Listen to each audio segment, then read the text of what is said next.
7 जुलै 2024 माजी सैनिक तोफखाना रेजिमेंटमधून सेवानिवृत्त झालेले प्रकाश शरणप्पा घटकांबळे मूळ राहणार हसापूर तालुका अक्कलकोट यांचा सत्कार समारंभ पार पडला।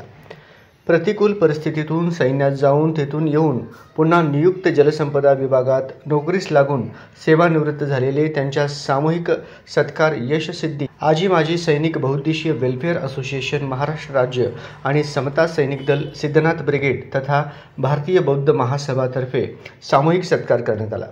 सत्कार प्रमुख पाहुणे म्हणून आदरणीय किरू जाधव, सेवानिवृत्त पोलीस उपनिरीक्षक, समाज संघटक, समता सैनिक दल सोलापूर शहर जिल्हा शाखा। मुख्य पाहुणे म्हणून आदरणीय कॅप्टन कमलाकर महादेव कांबळे, जिल्हा उपाध्यक्ष भारतीय बौद्ध महासभा, तसेच माननीय तळभंडारे संभाजी, अनिल जगजाप, चंद्रकांत कांबळे, सुरेश खलसोंडे, राहुल साबळे, शंभूदेव सुरवसे, श्रीशैल शिवशरण, भाऊसाहेब वंजारे, विष्णू वाघमारे, सुरेश गेजगे, प्रमोद जाधव, सुनील डांगे, बेल भंडारे साहेब, मधुकर माने इत्यादी उपस्थित होते। कार्यक्रमाचे सूत्रसंचालन सुभेदार जयानंद कांबळे साहेब यांनी केले व आभार माजी सैनिक मेजर शिवपुत्र घटकांबळे, उपाध्यक्ष महाराष्ट्र राज्य यशसिद्धी आमा सै ब असोसिएशन यांनी केले। बहुसंख्येने महार रेजिमेंटचे माजी सैनिक तथा समता सैनिक दलाचे सदस्य उपस्थित होते।